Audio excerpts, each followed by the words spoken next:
Quem teve uma manhã maravilhosa hoje? Quem vai ter uma noite melhor ainda? Quem já teve uma noite que começou muito bem hoje? Aleluia. Senta aí no seu lugar. Deus é bom. Aleluia.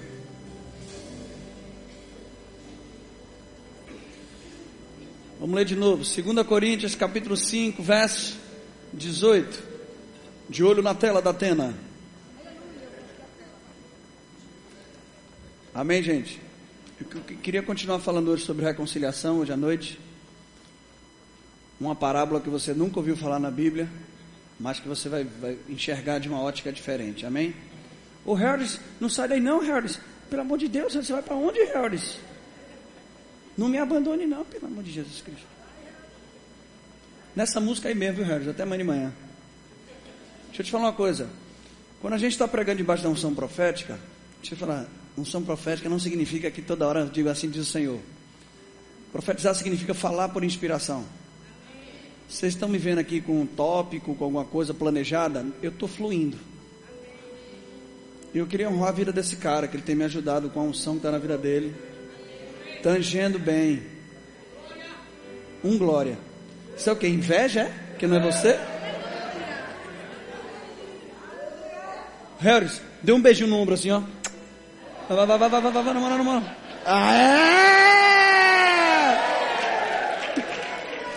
Tipo assim, não é você. Fica aí sentadinho. Vamos ler junto aqui 2 Coríntios capítulo 5, verso 18. Ora, tudo provém de Deus que nos... A reconciliação partiu do homem ou de Deus? De quem? Certo. Eu falei sobre isso, sobre essa questão de substituição de manhã, não foi? Só lembrando, o verbo reconciliar aqui é uma fusão de duas palavras do grego, katalhasso. Tem um escritor famoso, que você pode adquirir o livro dele, você vai entender melhor sobre substituição. O nome dele é Céu Fernandes.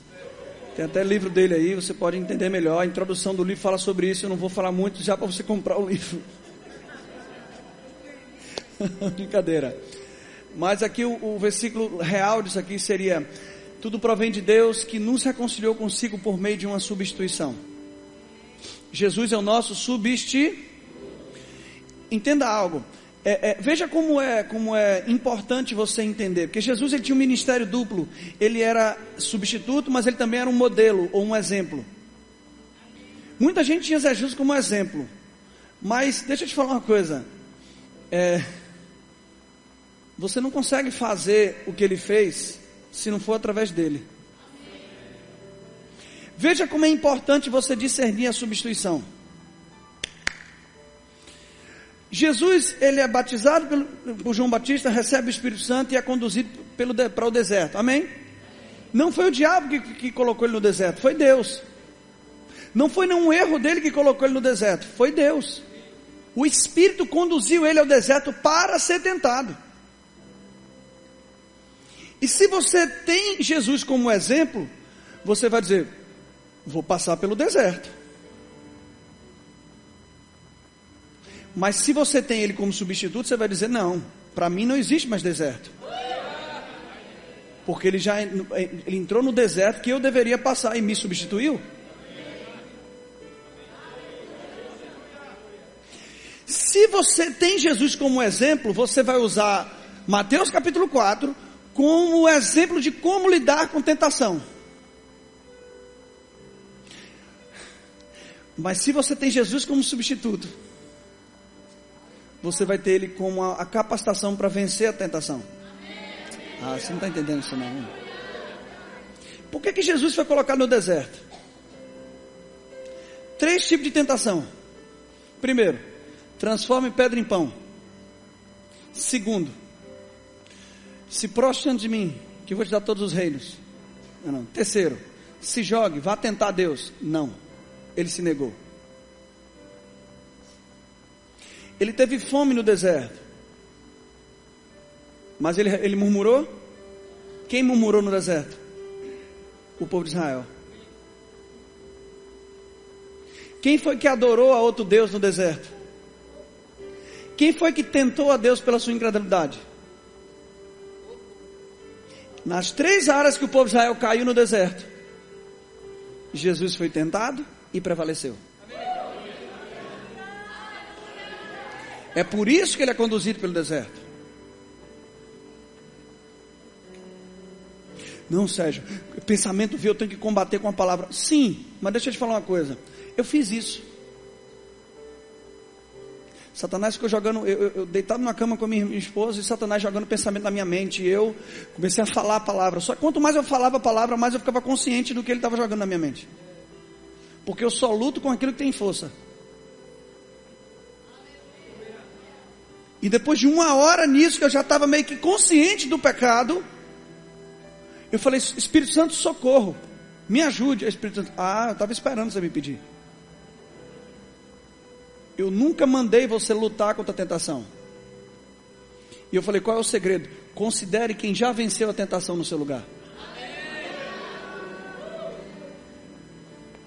Eu levantei as minhas mãos e disse: obrigado, Pai, porque essa tentação que eu estou passando, Jesus já venceu por mim. O pensamento foi aniquilado na hora. Diga: Ele é o meu substituto. Por que Jesus ele entra no deserto? Ele após no deserto, após cear. E deixa eu te dizer uma coisa: a ceia de Jesus ali não é a mesma ceia que nós ceamos hoje.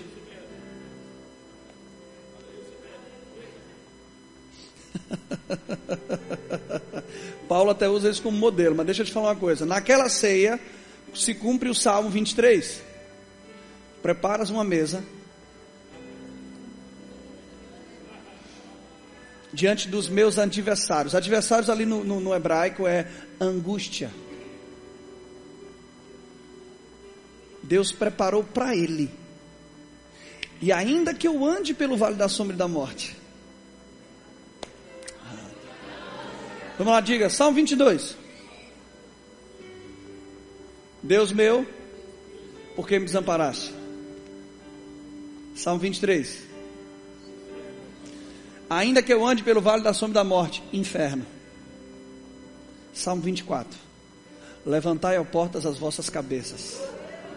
Levantai-vos, ó portais eternos, para que entre o Rei da Glória. Salmo 22, crucificação. Salmo 23, inferno. Salmo 24, ressurreição. Diga: tudo é sobre ele.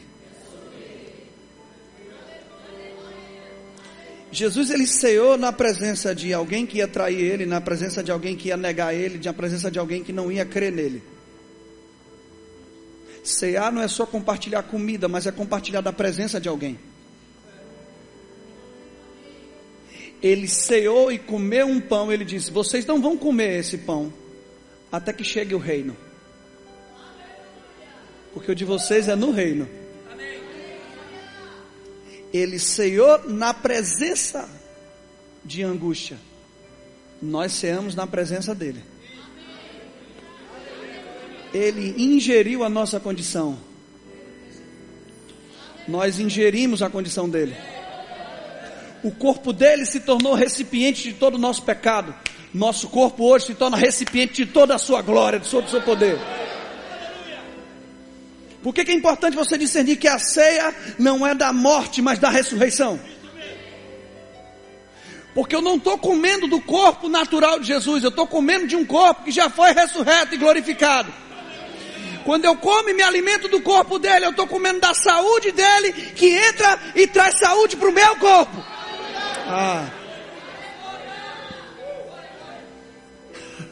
Fala, comunidade, eu fiz uma ceia, falei sobre a serpente de bronze, que enquanto o povo olhava para a serpente, eles eram curados. Não é olhar para a ferida, é olhar para... E Jesus disse: assim como a serpente de bronze foi levantada no deserto, convém que o Filho do Homem seja levantado, para que todo aquele que nele crê não pereça, mas tenha vida eterna. Como foi levantado? Levantado para contemplar. E eu falei, vamos fazer a ceia agora. E eu falei, pega esse pão e amasse ele, como se fosse um comprimido. Eu falei, que loucura eu falei. Como é que... Heresias 4:7. Só que eu não sabia que naquela manhã de domingo, Uma senhora havia chegado lá com um tumor maligno no pescoço, uma bola aqui no pescoço. E ela, no trajeto de casa à igreja, ela veio dizendo para a filha ou alguém que levou ela, ela disse: eu não estou aguentando mais tomar comprimido de quimioterapia. E eu vou e falo: amasse isso como se fosse um comprimido. Aquela mulher olhou para alcançar a fé dela. Porque na cabeça dela, quando ela tomava um comprimido, aliviava a dor. E eu falei: enquanto você estiver digerindo esse pão, cura divina vai se manifestar. Eu não orei, eu não fiz nada. E enquanto ela mastigava aquele pão, o nódulo foi sumindo. O pão é um pão de uma padaria qualquer. Mas a consciência e o pão verdadeiro, que é Ele. E nessa mesma manhã, uma menina que tinha um problema na coluna desde a infância, ela ouviu um estalo, tac, a coluna voltou para o lugar. Diga: só comendo um pãozinho. Tá ruim? É porque não foi você, que você precisa dar glória, invejoso. Ô pastor, eu comprei uma vara de pão lá em casa e não funcionou. Aqui fala vara, aquele pão bom. Não é não? É por isso que ninguém riu. Pão grande, pronto. Bisnaga. Ô, parece que não é nem nordestino, vocês estão muito paulista. Amém, gente? Diga: funciona. Diga: tudo na Bíblia é sobre Ele. Tudo aponta para Ele. Tudo é a respeito dele. Versículo 21, eu vou pular porque a gente já falou isso de manhã. Se você não veio, problema seu. Você vai adquirir, sei lá, o vídeo, o CD. Com você, com Deus, não tem nada a ver com isso. Brincadeira. Diz assim: aquele que não conheceu o pecado, Deus, Ele o fez o quê? Por nós, para que nele fôssemos feitos o quê? Deixa eu te falar uma coisa. A coisa que mais Deus deseja para você é que você entenda a identidade que você tem. Você é filho de Deus, você é a justiça de Deus. Tudo que Deus mais quer é que você entenda isso. Porque enquanto você não entender isso, você não reina em vida. Você não usufrui de nada que Ele já te deu.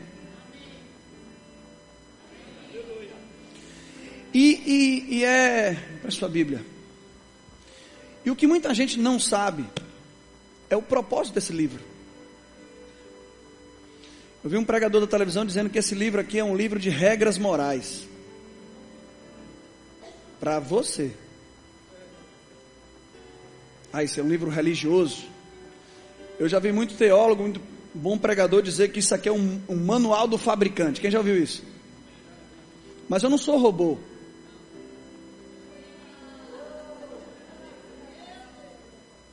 Eu não sou uma peça da fábrica de Deus. Eu sou parte de Deus.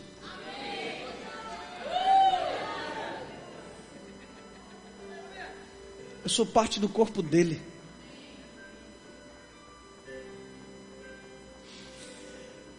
Tudo que Deus quer é que você entenda quem você é nele, através do sacrifício de Cristo. Então, Ele não poderia escrever um livro como esse para falar de outra coisa. Tem gente tentando provar dinossauro na Bíblia e provar isso aqui, mas a Bíblia não é sobre isso. Não é para esse propósito. Se você for ler a Bíblia, você vai ver que nasceu uma pessoa, daqui a pouco já fala quando essa pessoa era adulta. Pula as histórias, não fala de todo o povo de Israel. Não fala de tudo, porque a Bíblia só contém o que é necessário para você entender o que Cristo faria. Então não adianta procurar outra coisa aqui senão Ele.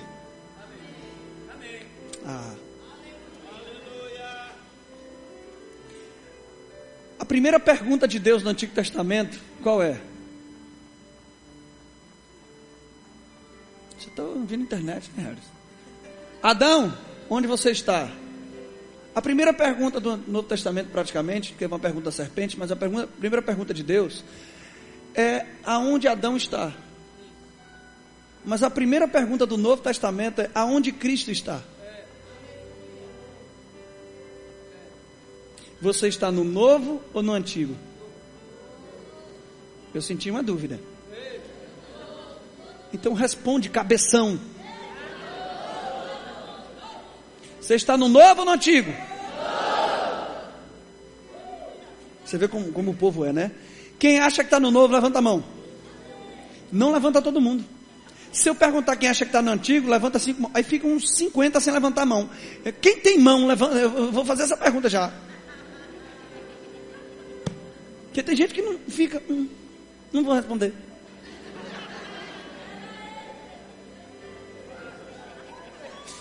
Aí lá na comunidade uma menina veio, né?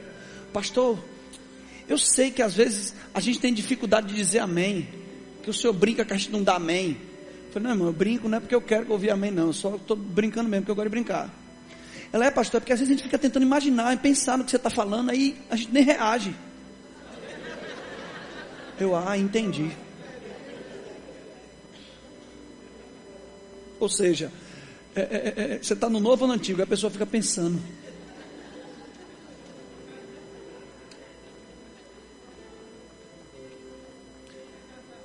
Você está no novo ou no antigo? Então você não precisa mais se encontrar ou procurar você mesmo aqui dentro. Você procura Ele, porque onde Ele está,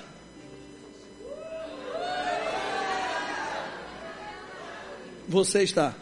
Se alguém está em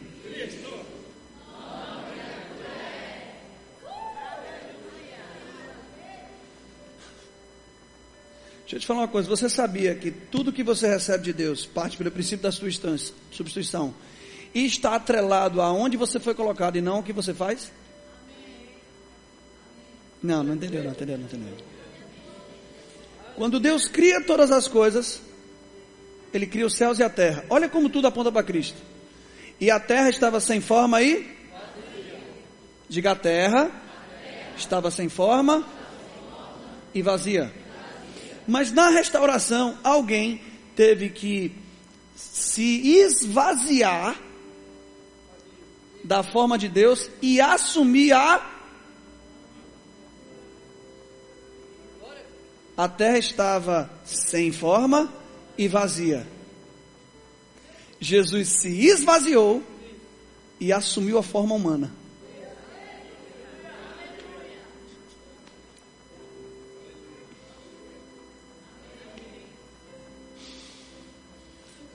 E Deus cria todas as coisas e cria um ambiente chamado Éden. E depois de criar tudo, é que Deus cria o homem e bota o homem nesse ambiente.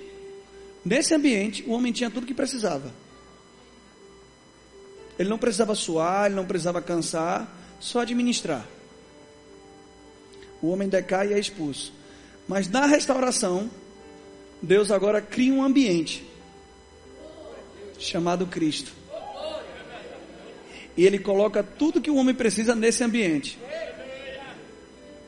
Antes de colocar você lá. Vamos lá. Vamos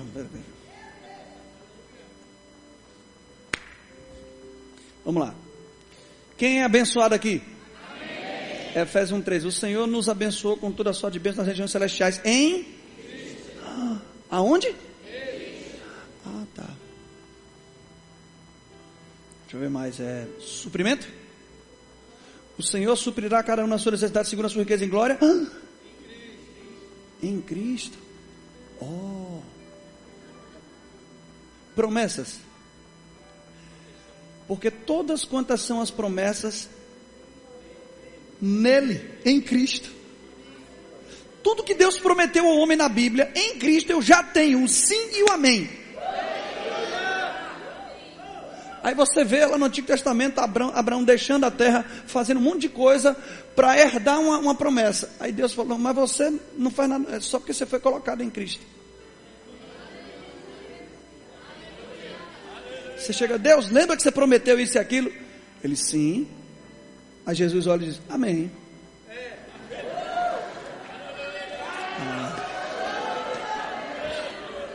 A gente leu aqui, olha lá, ó. Aquele que não conheceu o pecado, Ele o fez pecado por nós, para que aonde? Diga, em Cristo, eu sou a justiça de Deus. Diga, em Cristo, eu sou nova criatura. Diga, em Cristo, Eu sou rico, abençoado, tenho suprimento. Todas as promessas já estão feitas e concluídas.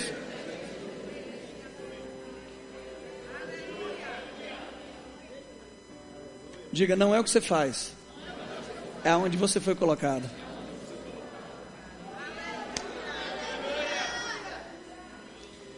Aí alguém me diz, mas pastor, então agora eu não preciso fazer nada para... veja bem, para a obra que já foi concluída de Cristo, não. A gente faz algo para atrair pessoas, para entender e receber dessa obra. Um trabalho, por exemplo, serviço numa igreja como essa, não é para ser abençoado. É para que vocês entendam a bênção. Ah, pastor, então agora eu posso, negociar, já que eu não preciso fazer nada. Não, se você sair daqui querendo negociar, entendeu negociar? Dicionário Strong's é pecar.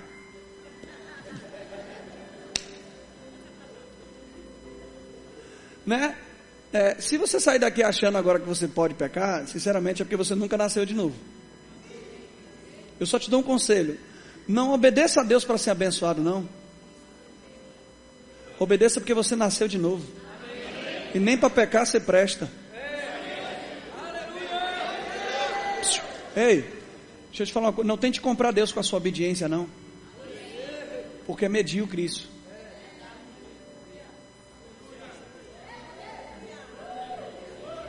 Paulo diz, levando cativo todo o pensamento à obediência de Cristo. Romanos capítulo 5, verso 19 diz que aquele que pela desobediência de um só e por meio de um só a morte reinou, mas pela obediência de um só, muitos foram feitos pecadores pela desobediência de Adão, mas pela obediência de um só e por meio de um só, muitos foram feitos justos. Diga, eu sou o que sou pela obediência de Cristo. Alguém entendeu isso aqui? Agora existe algo na nova aliança chamada lei do Espírito. O que eu estou falando é obediência à lei, existe algo chamado lei do Espírito. O que é isso? Eu sou guiado pelo Espírito e é necessário eu obedecer às direções que Ele vai me dar, porque senão eu sofro dano. Deu para entender isso aqui? Diga, olhe para o seu irmão, diga, irmão, não seja descaradinho, mas crente. Tem uma coisa chegando aí para você. Permanece firme. Aleluia. Glória a Deus. Alguém está sendo abençoado aqui? Por exemplo, Deus chamou Ezequiel. Foi Ezequiel? Não. Como é o nome do outro profeta? Com Eliseu? Não foi Eliseu não, foi Ezequiel. Não interessa, é Ezequiel e acabou. Brincadeira, é Ezequiel. Deus chamou ele, deu uma visão para ele. Quem lembra? Visão do vale do ossos secos. Isso.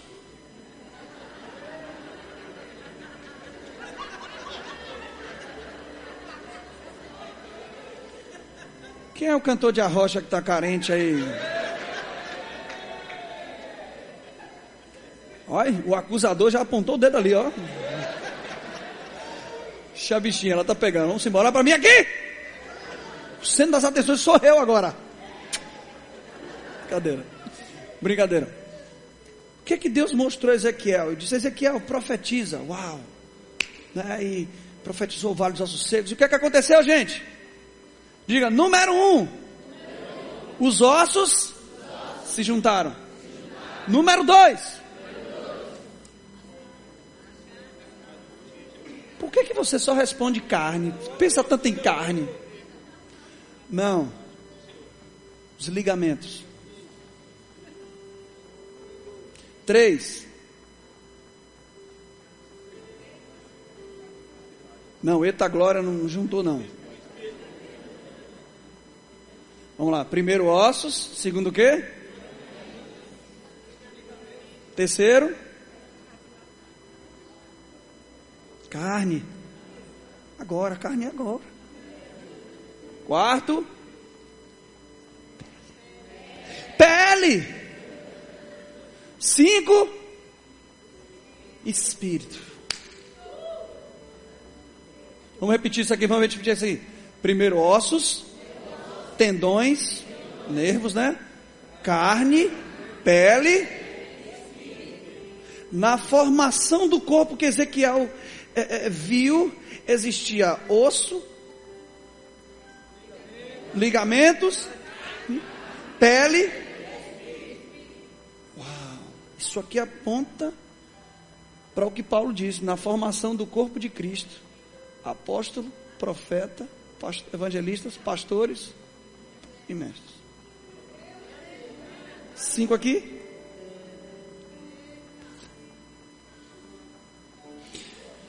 Você concorda comigo que se o osso se juntasse e o tendão não crescesse, esse corpo ia ficar meio...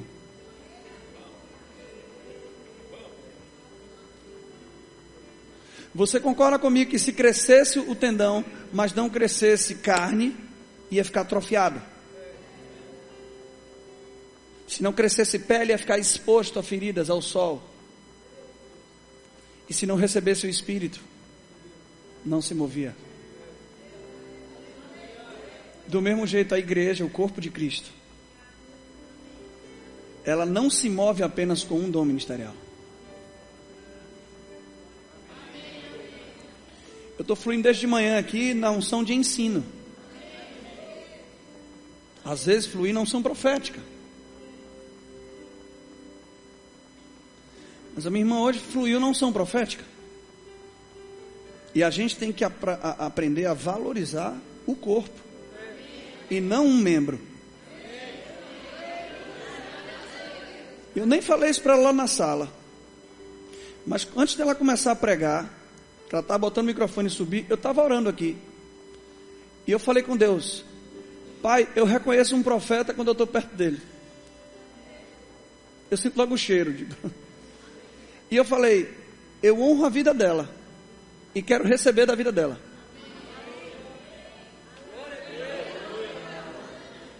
E ela confirmou coisas que em 12 anos de evangelho nenhum profeta foi usado para falar.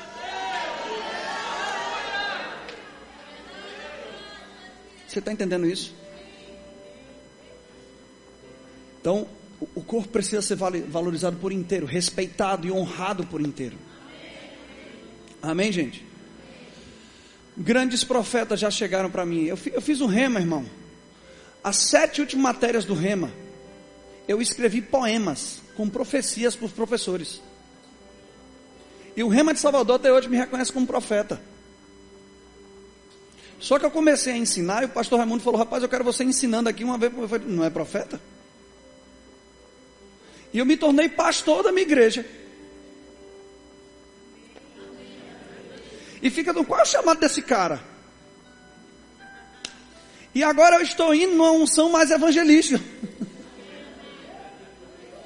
Só que quando eu nasci de novo, eu sempre quis descobrir qual era o meu chamado. E ninguém nunca respondeu o que ela respondeu aqui hoje. Porque eu orava, e uma das coisas que acontecia, o nome do meu irmão é Saulo. E eu, como cantor, eu tinha um irmão cantor, e eu nunca gostei dessa comparação. Inclusive quando diziam que eu cantava melhor que ele. Que na verdade 1 milhão de pessoas, né, falavam, e uma só dizia essa outra parte. Porque meu irmão canta muito, ele canta lindo, eu não tenho problema com isso. Amém, gente? Reconheço o dom que está nele. Pronto. Que é divino. Aleluia. Isso seu foi meio negociado, viu? Então, eu ia para as igrejas, pastor, pregar, igrejinha assim, sabe, de bairro. Teve uma igreja que a igreja lotou, 7 pessoas. Lotou. E você vai ficar assustado agora. 7 pessoas. Nosso grupo tinha 6. Só tinha um pastor da igreja. Que ele tinha chamado meu antigo pastor para pregar lá. Aí o pastor chegou: tem grupo de louvor aí? Pastor, tem um violão ali, não tem nem microfone. Sérgio, pega ali. E eu comecei a louvar. E a unção caiu naquele lugar.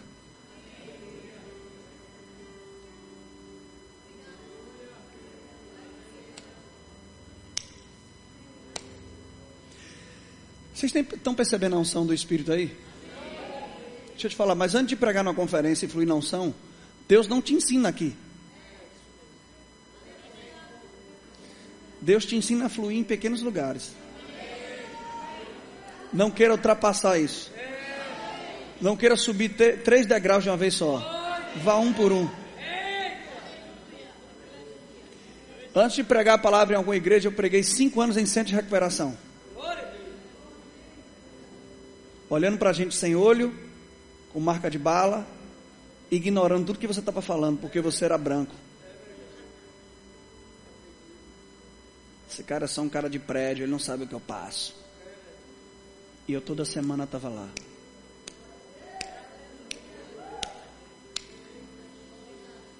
E lembra que eu sonhava para ver Jesus? Teve um dia que, sem saber, eu semeei uma visita. Eu ia todo dia de manhã lá pregar e ajudar lá no serviço. Eu comia a comida deles, eu me vestia como eles se vestiam, conversava com eles. E um rapaz lá falou: irmão, você pode vir aqui de tarde para conversar comigo? Eu estava muito cansado. E eu falei: cara, mas aquele cara está precisando. Compaixão me tomou. Aí eu fui para casa almoçar e voltei para lá, cansado, quebrado. E acabou que o cara falou nada com nada. Mas quando eu cheguei em casa, que só deu tempo de me jogar na cama e dormir, eu tinha ido visitar um pequenino.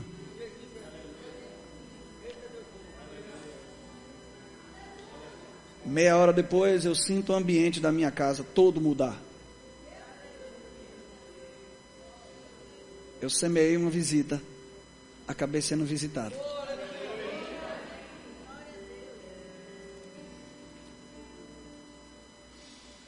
E eu falei: Senhor, você está aqui, é você. Quando eu tento mexer meu braço, não consigo.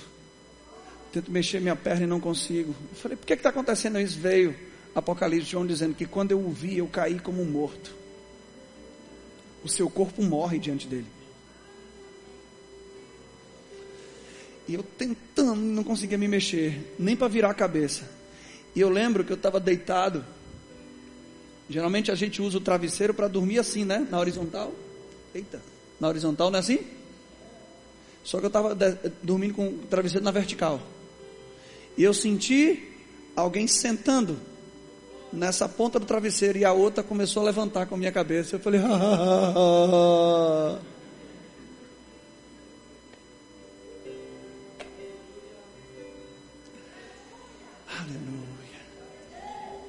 Estão comigo? Comecei a entender o quanto eu sou amado naquele dia. Alguém veio hoje? Deu para entender isso, gente? Onde é que eu estava? Então, acabou o culto na igreja. O pastor lá, antes de dar a palavra para o meu pastor, ele falou: irmão, deixa eu orar por esse irmão aqui. Ele nem sabia meu nome, quanto mais de quem era irmão. Aí o pastor falou: o nome dele é Sérgio. E eu estou falando só de um caso, mas era tudo quanto a igreja que eu ia. Me converti, tinha largado tudo agora e estava querendo, né, negociar. Eu sei que eu estou lá, meu irmão, e o cara começa: oh Deus, que unção na vida desse rapaz, meu Deus e meu Pai, abençoa esse rapaz chamado Saulo. Aí eu: hã? E ele: oh pai, Saulo é uma bênção. Aí eu sentei: amém Jesus, eu recebo para meu irmão, mas aqui dentro eu com raiva. O cara errou meu nome, velho. Irmão, eu ia nos lugares, o povo: deixa eu tirar uma foto com Saulo. Seu nome é Saulo? Não, é Sérgio. Aquilo começou a me irritar. Claro que tinha a ver com o meu ego. E aí eu usei, isso aqui não faz parte da mensagem não, só estou falando para chegar onde ela falou hoje. Porque se você começar a valorizar a gente de fora e não valorizar o que está dentro,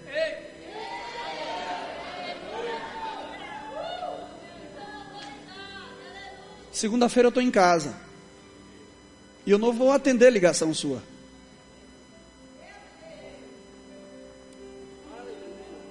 E não adianta pedir aconselhamento pela internet. Porque eu não fui chamado para cuidar de vocês. Vocês já têm líderes que fazem isso. Mas nunca valorize quem vem de fora, mais do que quem já está dentro. Porque não sou eu que oro por vocês. Não sou eu que cuido de vocês. Não sou eu que escuta o problema de vocês. Fecha a porta aí para os glórias embora. Para os glórias não ir embora. Então, presta atenção nisso aqui. Eu comecei a orar e teve um dia que eu orei com raiva. Não foi com fé não. Eu falei, Deus, que negócio é esse? Como é que você... Eu já ficava chateado lá, que quando me comparavam com meu irmão, que eu não quero isso, apesar de eu ter meu irmão como uma referência de caráter, de bondade, mas eu queria ter o meu trabalho, ser reconhecido pelo meu trabalho. E aí, pô, velho, vou parar de andar com você, viu? E aí, o que aconteceu? Na mesma hora, o Espírito, eu não lembro o versículo, ele me deu um versículo de Atos. E diz, o versículo de Atos dizia, e o Senhor apareceu a Saulo.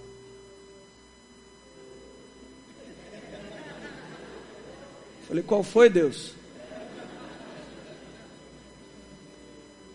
E ele falou comigo, Sérgio, eu tenho usado pessoas para confessar e falar aquilo que você vai se tornar. Não tem nada a ver com Saulo, seu irmão. Tem a ver com Paulo. Porque você tem o mesmo chamado e a mesma vocação que ele.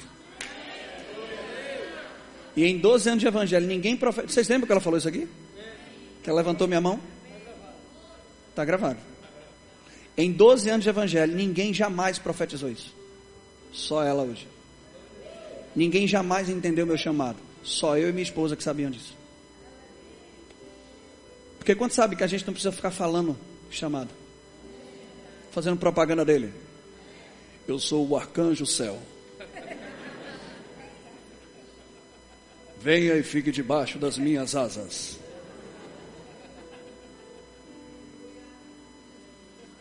Sou patriarca. Aí tem que mudar, vai mudando o nome, né? Até achar um semideus. Olha para o seu irmão. Diga, você não precisa expor seu chamado para as pessoas. Quando você entender a fluir no Espírito, as pessoas vão identificar ele.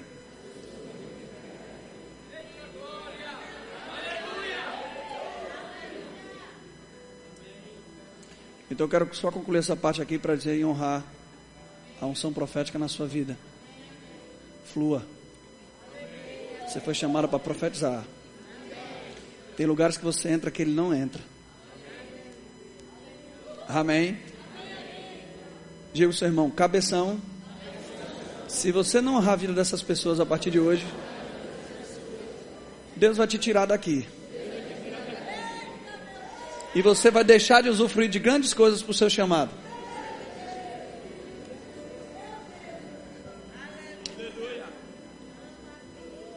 Aleluia. Amém mesmo?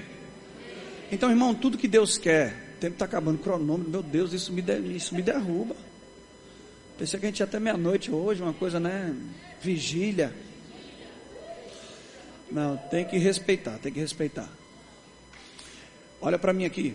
Então, tudo que Deus quer com esse livro é fazer com que você entenda sobre a obra de Cristo. Olha para mim aqui. A Bíblia diz que Deus, lá em Apocalipse, eis o Cordeiro de Deus que foi morto desde a fundação do mundo. O que significa que na mente de Deus, Jesus já tinha morrido antes dele criar o mundo. Então tudo que ele está catalogando na Bíblia é para que você comece a enxergar o que Deus já enxergava. Vamos lá. Realidades da nova criação. Você não pode jamais se comparar com um personagem do Antigo Testamento. Principalmente Jó, que é o mais citado. Sua vida nunca vai ser igual a de Jó. Porque Jó primeiro não tinha a aliança que você tem. Jó não tinha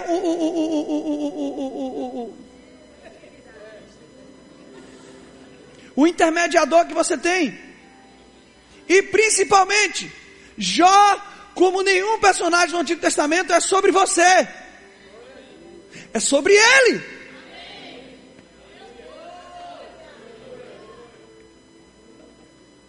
Eu acho que você não entendeu isso não. Pega essa frase. Nenhum personagem do Antigo Testamento está catalogado para que você entenda quem você é. Ou você se compare a ele. Todos estão catalogados para que você enxergue Cristo. E enxergue. Só existe um personagem bíblico que você pode se comparar. Veja como é lindo. Quem é Jó? Homem íntegro, honesto e reto. Ninguém foi tão elogiado como Jó na Bíblia. Por 3 vezes a Bíblia diz que Jó não cometeu pecado. Aquele que não... Jó recebe um sofrimento que não merecia.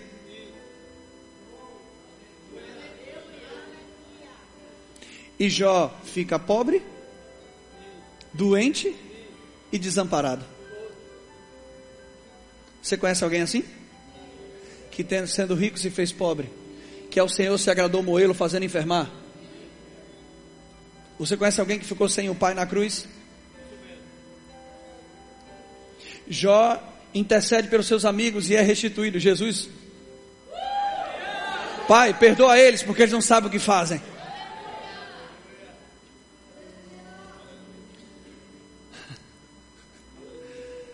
E ele é restituído ao 3º dia. Deixa eu te falar uma coisa. No tempo de Jó, Satanás tinha acesso ao trono de Deus para acusar o homem. Mas no nosso tempo não tem mais não. João diz em Apocalipse: e houve grande salvação, e foi expulso o acusador dos nossos irmãos, aquele que os acusava de dia e de noite. O que isso quer dizer? Simples, houve grande salvação. Jesus morre na nossa condição de pecado, nós somos punidos com ele na cruz, e ele ressuscita e se assenta à destra de Deus. Posição do advogado de defesa.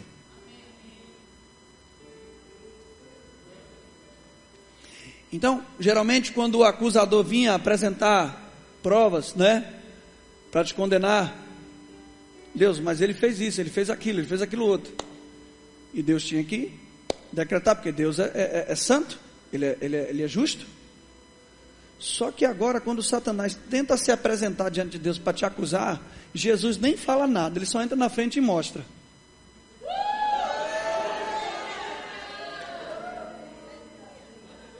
Ele apresenta a condenação que já foi dada por você.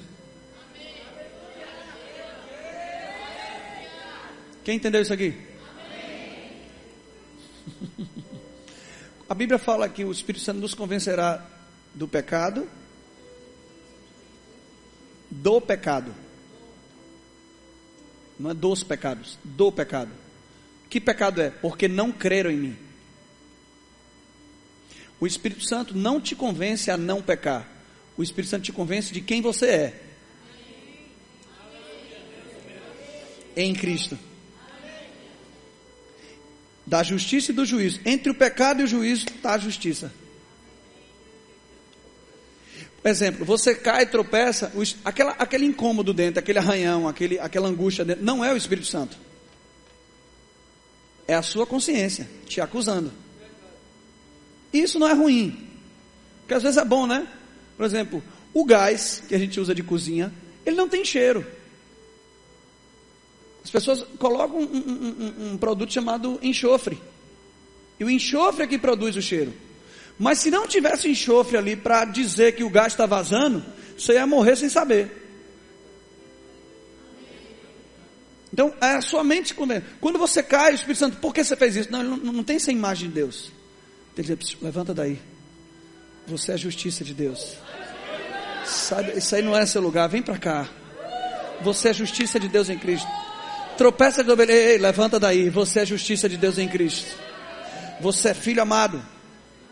Aí você se torna consciente de quem você é, e você vai praticar mais?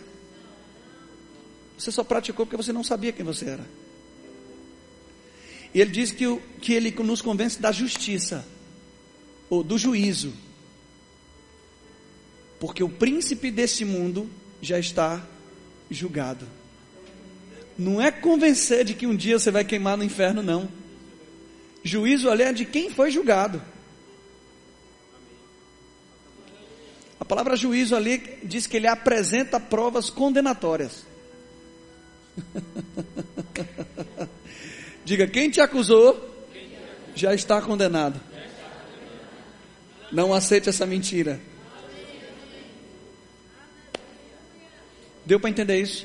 Diga, tudo que Deus quer é revelar quem eu sou. Quando eu olho para Jesus, eu acabo descobrindo quem Ele me tornou. Você entende o quanto é importante? Porque assim como Ele é, então quando eu olho para Ele, eu descubro quem eu.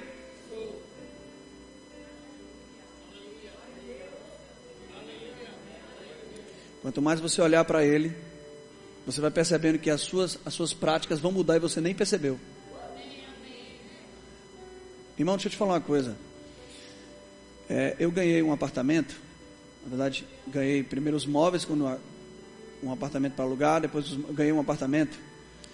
E eu casei com minha esposa. Eu tenho... Não posso errar agora não. Está gravando, se ela ver, ela me pega. Está em 2018, né? Eu casei em 2011. 7 anos e meio. E botei um meio aí só para saber que eu lembro mesmo. Foi março de 2011. E quem casa quer casa. E a gente não tinha isso. Morava num apartamento que era do meu irmão, depois foi morar na casa da minha sogra por um tempo, alugou um apartamento, depois ganhou um apartamento. Então eu sonhava em ter um apartamento, mas só eu, você nunca sonhou não. Só que essa revelação chegou, pastor, eu fiquei muito doido por ela, tão alucinado, que nós ganhamos o apartamento, fomos morar no apartamento. 4 meses depois, que eu estava sentado em um sofá, assistindo televisão, com a perna para cima, coisa ruim, né? Fica feliz ou fica com inveja? O Espírito Santo falou comigo, Sérgio. Oi. Ele, que bom você sentado aí, né? Tipo, lá vem coisa. Lá vem ele querendo me fazer chorar. Ele falou, Sérgio, você está no seu apartamento, no seu nome. Meu apartamento? Meu nome. Meu irmão, eu não vou gritar aqui, porque né, eu sou um cara muito educado, muito tranquilo, calmo. Mas eu dei um pinote daquela cama. Ué! Daquele sofá, desculpe, saiu. Eu dei um pinote, eu falei, meu Deus! Olha para o seu irmão, vê se ele acordou. Meu Deus! Esse apartamento é meu! Mas eu já tinha ele há quantos meses? Eu só fui me tornar consciente de que eu tinha ganhado no apartamento 4 meses depois.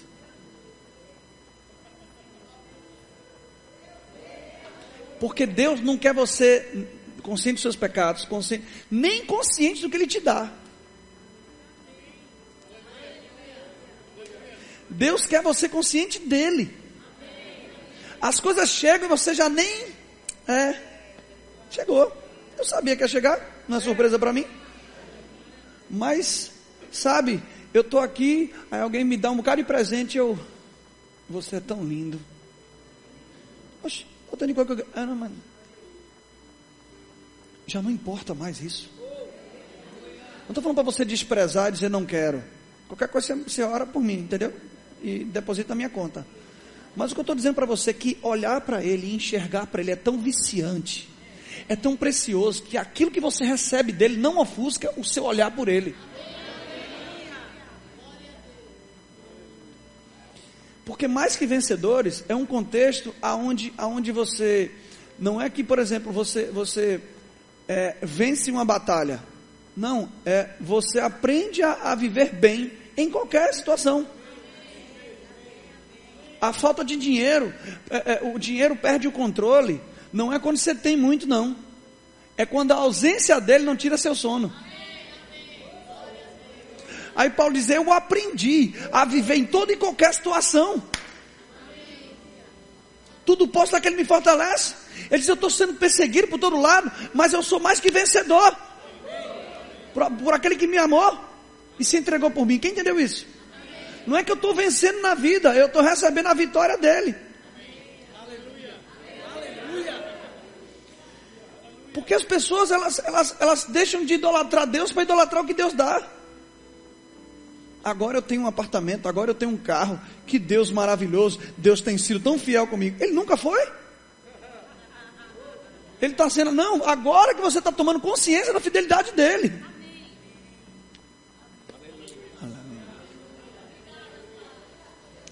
Meu irmão, deixa eu te falar uma coisa. Eu amo tanto Jesus,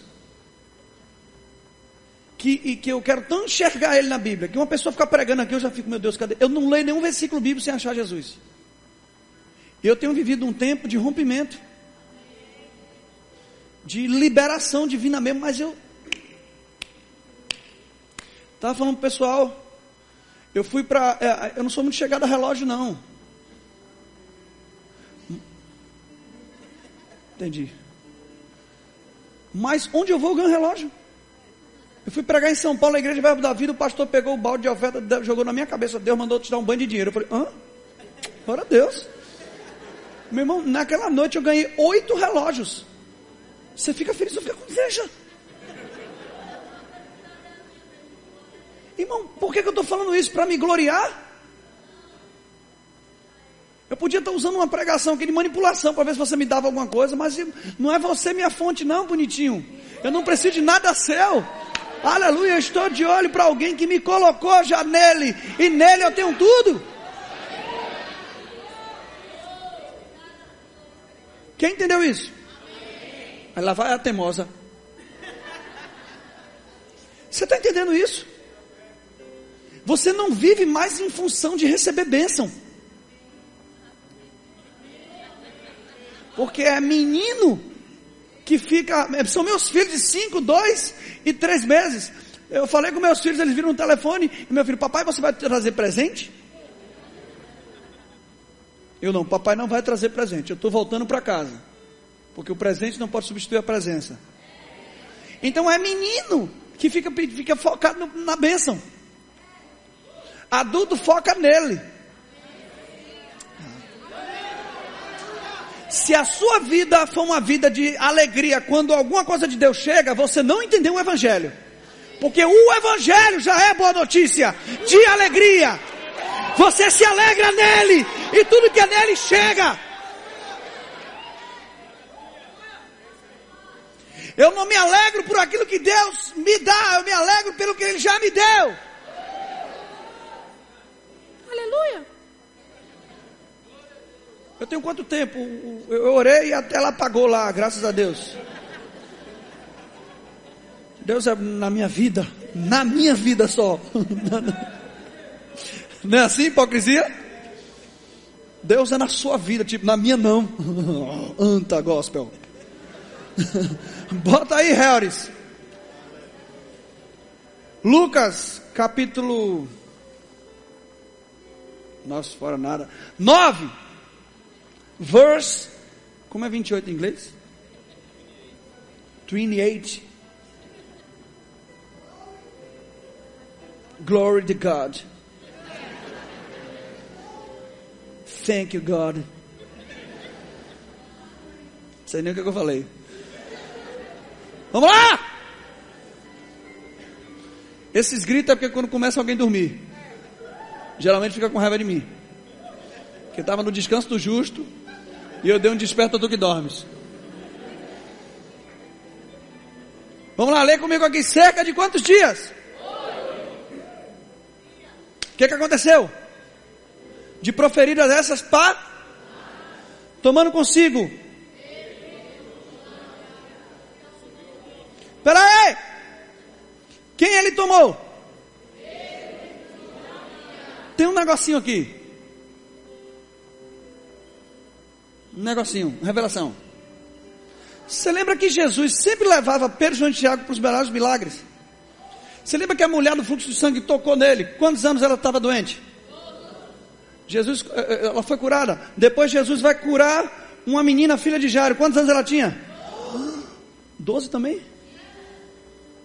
Israel, dividido em quantas tribos? A igreja começou com quantos discípulos? Quantos apóstolos?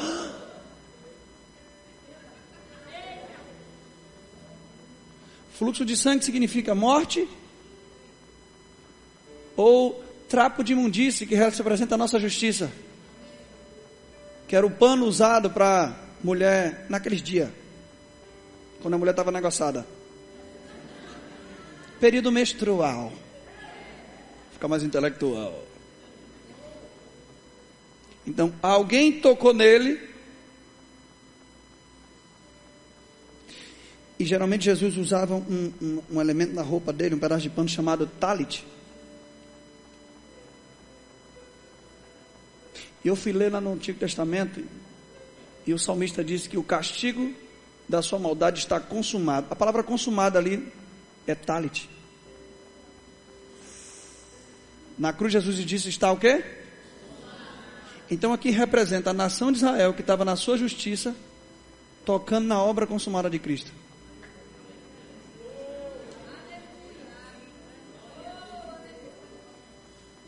E aqui é a igreja que ressuscitou com ele. Só que para ressuscitar essa mulher, ele leva quem? Essa menina. Vamos lá. Pedro significa pedra. A lei foi escrita em tábuas de... O nome João significa graça. Tiago significa suplantar, que se você formar no profundo significa trocar ou substituir. Substitua a lei que vai haver ressurreição. Então ele chega no monte, ele leva Pedro, João e Tiago. Substitua a lei pela graça. Presta atenção o que é que acontece. 29 Harris. É Harris ou Harrisita? Harrisita, né? É uma mulher. Harrisita é feminino, entendeu, gente? E aconteceu que enquanto ele orava, a aparência do seu rosto se transfigurou e suas vestes resplandeceram de... Verso 30, que coisa linda. Eis que dois o quê? Gente, por favor, não fala essa palavra não. Aqui é só questão de tradução, tá? Uma versão mais atualizada é homens. Porque eu nunca gostei de negócio de varão. Porque no interior fala vara, eu penso logo em alguém. Um homem que casou com uma mulher varona, né, uma varoa, e usando para arrancar uma fruta da árvore. Aí o bichinho aqui, tá na bateria, nunca vai ser chamado de varão. Varinha.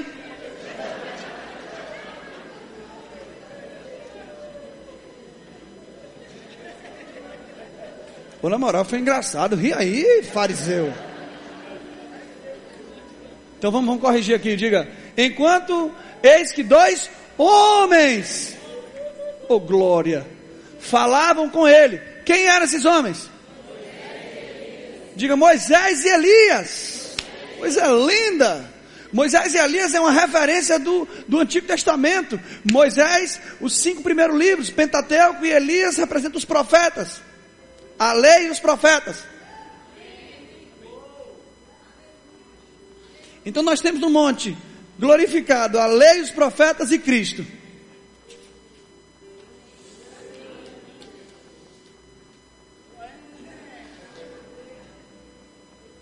Herzita, os quais apareceram em... Diga para o seu irmão, tinha glória. Tinha glória. Tinha glória. E falavam da sua... que ele estava para cumprir Jerusalém. Gente, isso aqui é muito lindo, muito revelador. Para que Moisés e Elias apareceram? Para falar a respeito do que ele faria. Moisés e Elias representam o quê? Antigo Testamento. Para que o Antigo Testamento veio? Para falar do que ele faria. Você não entendeu isso não. Deu para entender isso aqui, gente? Esse é o sentido do Antigo Testamento. Não é para falar de você, é para falar dele. Amém. Tudo aponta para ele. Gente, se eu começar nisso aqui, a gente não sai nem de Gênesis. Estava falando com o pessoal lá na comunidade que minha esposa teve filho, Gabriel agora nasceu 3 meses atrás, e Deus falou com Adão: Adão, você está muito negociado, você está ouvindo a rocha o dia todo, sofrência, eu vou botar uma mulher na sua fita, vou produzir, agora vou te dar um defraz aí, você vai dormir e eu vou abrir o seu lado. Isso eu estou brincando, né? Claro que Deus não falou. Não é bom que o homem esteja só, farei para ele uma ajudadora. E Deus vem e abre o lado de Adão, tira uma costela e dali ele forma. Quando Adão desperta no sono, ele diz: eis aí, se chamará minha mulher, carne da minha carne, ossos dos meus ossos. Não é assim?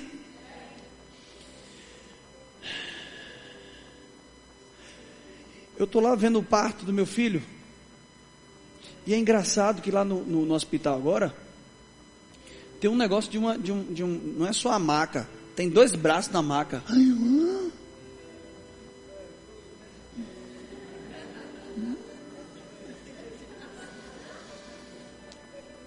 E quando eu vi, estava minha mulher assim, ó, um lado de cá recebendo soro, e do lado de cá medindo a pressão.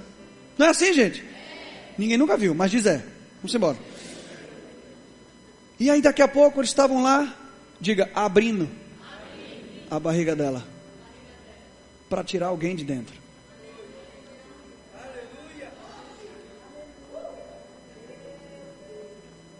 Diga, o primeiro Adão, Deus abriu o lado dele e tirou a mulher.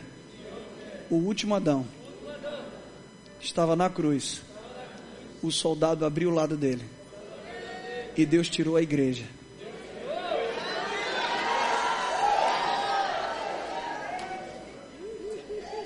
Quem está comigo? E quando o médico falou: rapaz, vai nascer, vem aqui para eu ir olhar meu filho nascer na hora, que eu fico aqui só daqui, eles abrindo, e eu olhar o bebê nascendo, e eu já estava chorando copiosamente. O médico falou: esse pai é apaixonado, ele nem sabe o que é que Deus está me revelando, mas eu amo meu filho. E quando eu olhei o bebê saindo, o Espírito Santo: olha o que está saindo da barriga dela, água e sangue. Quando o soldado abriu o lado de Jesus, saiu o quê? 2 elementos que indicam gestação. Algo está nascendo a partir desse sacrifício. Adão adormeceu, Deus abriu o lado dele, Jesus entregou e rendeu o Espírito. Adão desperta do sono e diz: minha mulher está aí. Jesus ressuscita dos mortos e diz: eis aí a minha igreja, não é carne da minha carne, é um só corpo comigo, eu sou o cabeça, eles são meu corpo. Tudo é sobre ele. Adão caiu aonde? No jardim. Jesus foi colocado aonde? No jardim. No jardim Adão teve medo de Deus.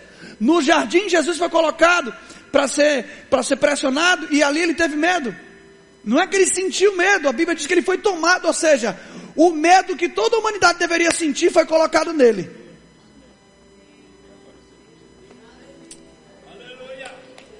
Em um jardim. Em um jardim, quando Adão ouviu a viração do dia, quando ele ouve a voz de Deus, ele se esconde. Em um jardim, quando Jesus ouve o soldado chegando, ele diz: eu sou o Cristo. Ele não se esconde, ele se apresenta. Para receber a punição, inclusive, que Adão merecia. Para receber o castigo de Deus. E graças a Deus por esse castigo, porque o castigo que nos trouxe a paz estava sobre ele, e pelas suas pisaduras eu fui sarado.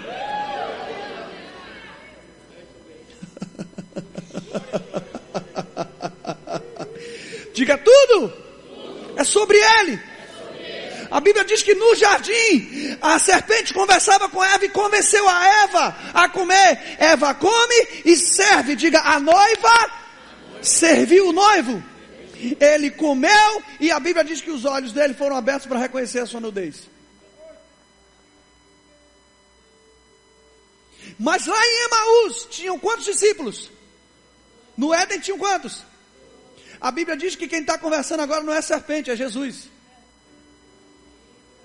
E eles sentam no vilarejo, Jesus toma o pão. No Éden, a noiva serviu o noivo. Em Emaús não, foi o noivo Cristo que serviu a igreja. Não é árvore do conhecimento do bem e do mal, é a árvore da vida. A Bíblia diz que quando eles tomam pão, os olhos deles são abertos para reconhecer Jesus.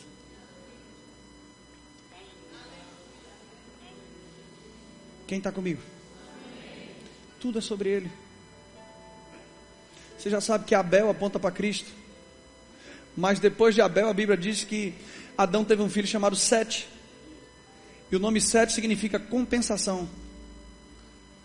A Eva deu o nome Sete, ela diz: o Senhor me deu um outro filho para compensar a morte de Abel.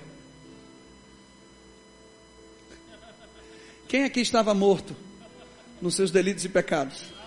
E Deus enviou alguém para compensar a sua morte. Quem está comigo? O mundo se enche de violência.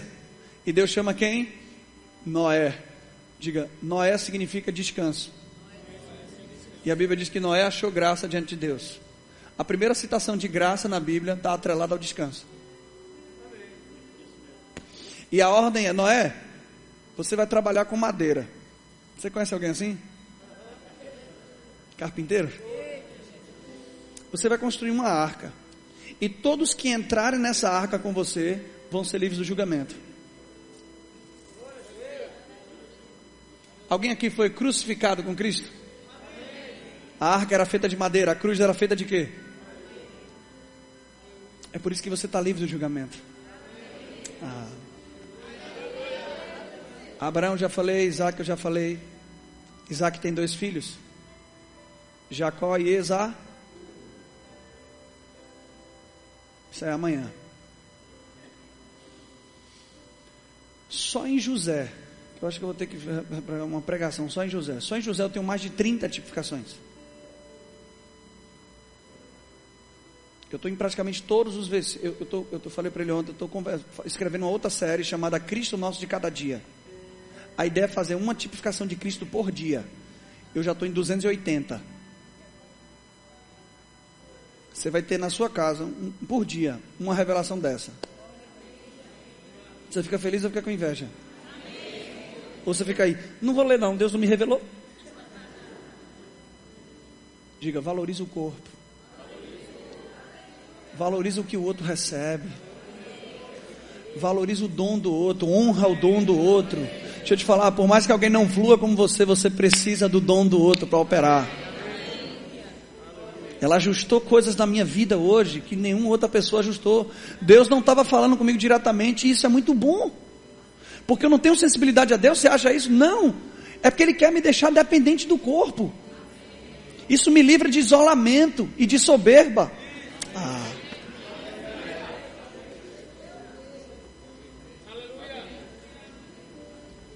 Quem entendeu isso? Diga, tudo é sobre Ele. Tudo aponta para Ele. Vamos continuar aqui? 32. Eu vou terminar com esse texto, tá? Se bem que não, que eu vou ter que ler outros. Mas vamos embora. Então Pedro, sempre ele. Achavam-se o que, gente? Quem sabe aqui o que é premido? Premido, na versão, no Strong diz, um pouco, né, cansado, igual algumas pessoas do culto hoje. Premido de sono, mas conservando-se acordados, viram a sua glória e a dos 2 homens que com eles. Agora preste atenção no que Pedro faz. E por favor, não faça a mesma coisa. Já basta a novela que você assiste. Entendeu a novela? Aquela novela não é gospel. Entendeu? Que é um conselho, não assista nenhuma. Graças a Deus que é só outra igreja que assiste. Essa aqui ninguém assiste.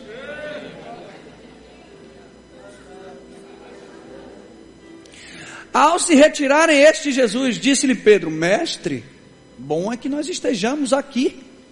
Que honra ver esse momento. Então façamos quantas tendas? Uma para Moshe, Elias, e uma para você. Pedro queria que Moisés e Elias permanecessem. Entre outras palavras, vamos fazer 3 tipos de igreja. Uma que prega a Cristo e outras que pregam, né, essa mistura aí.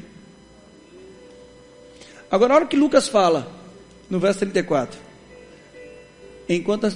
Verso 33. Olha isso aqui, ó. E outra de Elias, não sabendo, porém, o que ele dizia. Diga, Pedro não sabia o que estava dizendo. Versão Sérgio Fernandes atualizada, de Pedro deu uma cagada. Verso 34. Enquanto assim falava, veio uma nuvem e os envolveu. E encheram-se o quê? Ao entrar, veja bem, a aparição está ali, Moisés e Elias vão e falam, o propósito deles estarem ali, que era para falar da partida de... Deixa eu te falar uma coisa, Moisés e Elias também são referência de 2 pessoas que não permaneceram no propósito até o final. Mas eles falaram que Jesus ia permanecer. E Pedro vai falar: rapaz, que bom que eu estou aqui, na moral, Senhor, eu vou fazer 3 tendas, para que esses caras permaneçam aqui, com a glória deles. Lucas disse que ele não sabia o que fazer, mas Deus fez coisa melhor ainda com Pedro. Enquanto assim falava, veio uma nuvem. Eu acho que Deus olhou para o Espírito Santo, vai lá, sopra uma nuvem, esconde logo esse cara, para Pedro não falar mais isso, cala a boca dele lá, bota uma nuvem lá, dá aquela bem preta, para ele esquecer o que ele falou. Que os envolveu, encheram-se de medo ao entrar na nuvem. Verso 35, presta isso aqui, ó. E dela veio uma voz dizendo: Moisés, foi assim? Elias, não, este é meu filho amado, a ele ouvi. Ele não diz: ouça Moisés, ouça Elias, assista a novelinha dos 10 mandamentos. Não, ele disse: a ele ouvi. Porque eles só vieram falar dele, então ouça ele. Depois daquela voz, achou Jesus o quê? Diga, sozinho. Por quê? Porque a glória junto com eles desapareceu.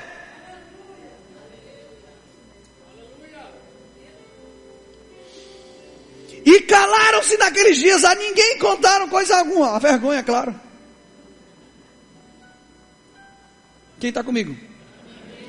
Diga, uma vez que Moisés e Elias vieram falar o que Jesus cumpriria, a glória desapareceu, mas só Jesus permaneceu.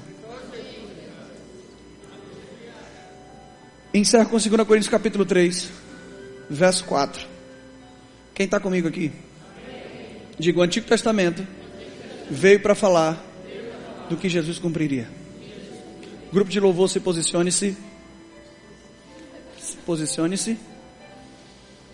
2 Coríntios, capítulo 3, verse 4.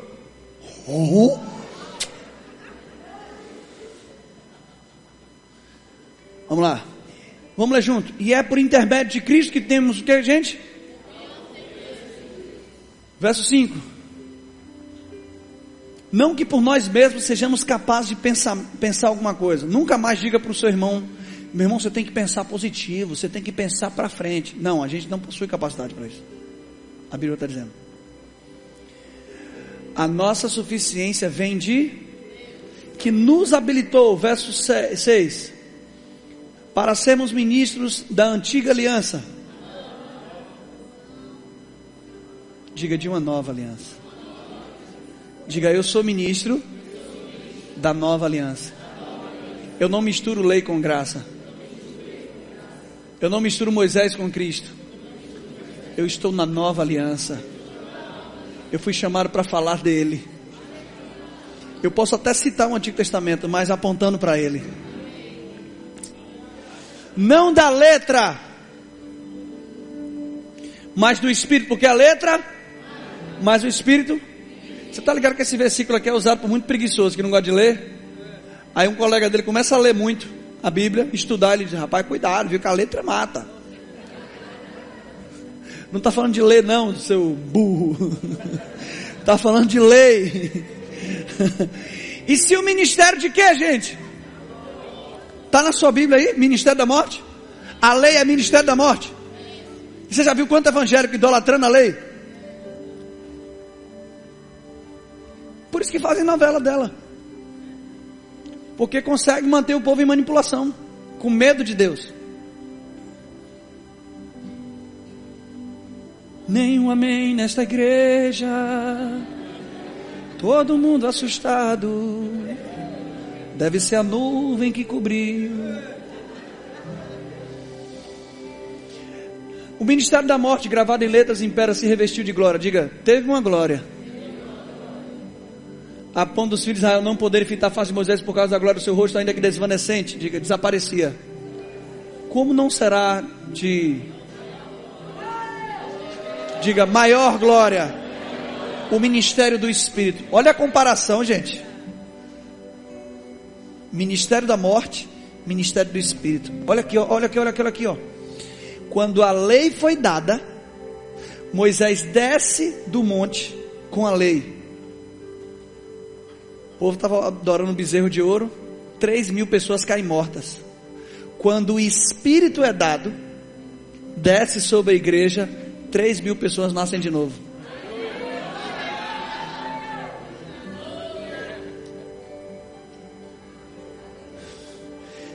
Primeiro milagre da lei, a água transformada em sangue. Primeiro milagre de Jesus, a água transformada em vinho. Morte, vida. O último milagre do Egito, morte dos primogênitos. Última obra de Cristo, o primogênito morre na cruz. E os umbrais da porta que deveriam ter sangue, agora os umbrais estão lá na cruz. Vertical, horizontal. Quem está comigo, gente? Vamos lá, me ajuda aí, Brasil. Diga, não dá nem para comparar.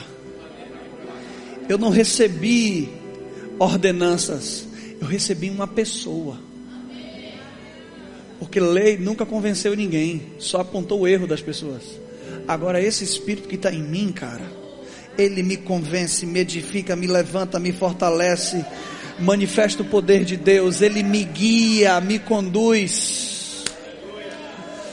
Na nova aliança, o segredo do seu sucesso é se relacionar com esse Espírito, rabacá, oração em línguas, adoração, se envolver com ele. Você vai ver que você se torna e manifesta tudo aquilo que Deus quer que você manifeste.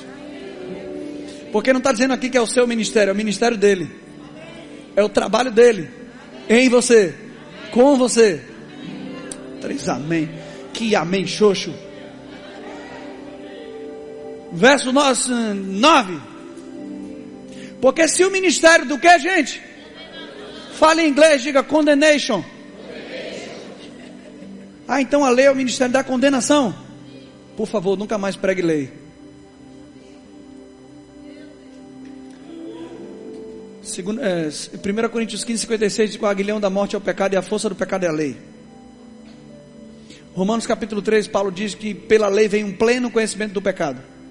Romanos capítulo 7, Paulo diz que se eu não tivesse conhecido a lei, se a lei não dissera não cobiçarás, eu não tinha cobiçado. E é disso que fazem uma novela no Brasil. Para quê, gente? Para libertar o povo? Se Jesus disse para os próprios judeus, se o Filho vos libertar, verdadeiramente sereis livres. Jesus não falou isso para publicano e pecador não, bonitinho. Ele falou, vocês vão conhecer a verdade, e a verdade vos libertará. Ele falou para judeu, para gente que estava debaixo da lei.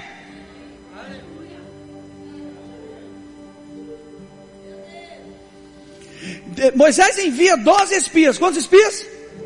12. Sempre 12. Quantos creram? 12. Quantos não creram? 10.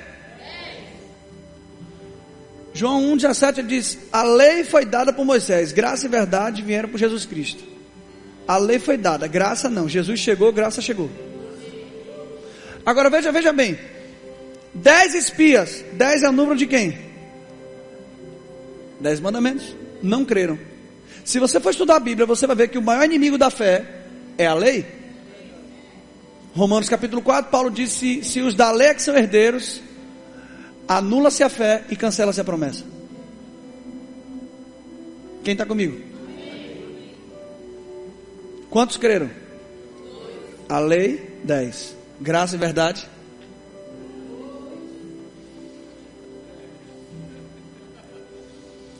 Você percebe pelo discurso. Os 10 falaram o quê? Nós não vamos subir, lá tem gigantes.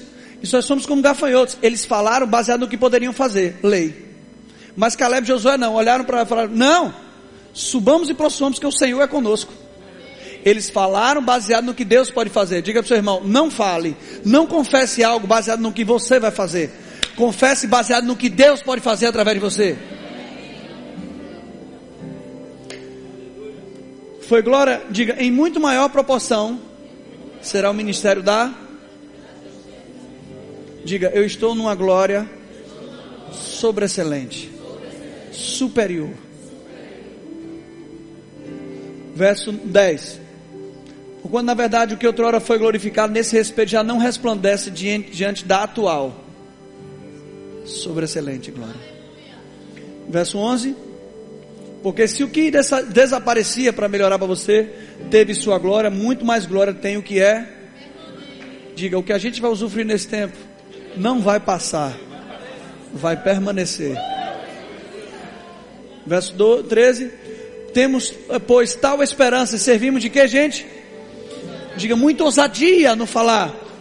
Presta atenção nisso aqui agora. E não somos como que punha o véu na face para que os filhos de Israel não atentassem à terminação do cidadania. Verso 14. Deixa eu correr embora. Verso 15. Mas até hoje, quando é lido Moisés, Antigo Testamento, Pentateuco, o véu está posto sobre o coração dele. Gente, é sério ou não é?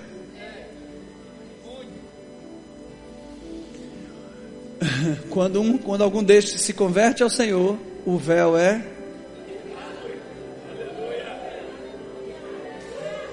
Ora, o Senhor é o...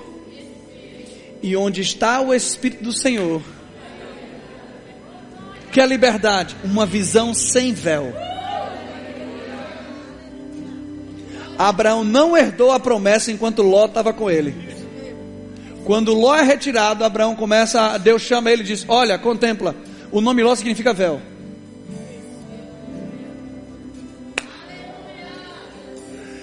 Presta atenção nisso aqui. E todos nós, com o rosto desvendado, sem véu, contemplamos como pelo Senhor a glória do Senhor, somos transformados o quê?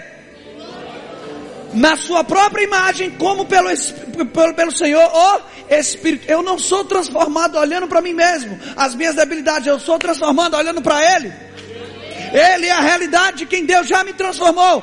Eu olho para Ele e automaticamente tudo que é pecado começa a ser jogado fora. Tudo que me dominava já não me domina mais, porque assim como Ele é, eu sou. Diga bem alto: assim como Ele é, eu sou. Assim como Ele é. Fique em pé no seu lugar.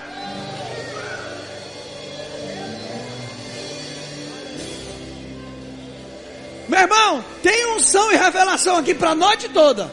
Mas como eu sei que tem muita gente que vai pegar ônibus aqui, eu não vou te deixar que você chegue amanhã com raiva de mim. Então pega na mão do seu irmão aí.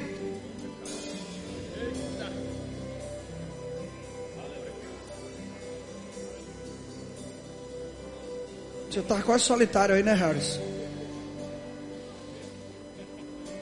Deixa eu perguntar uma coisa. Vocês vão esperar eu mandar ou já vão começar a orar em línguas?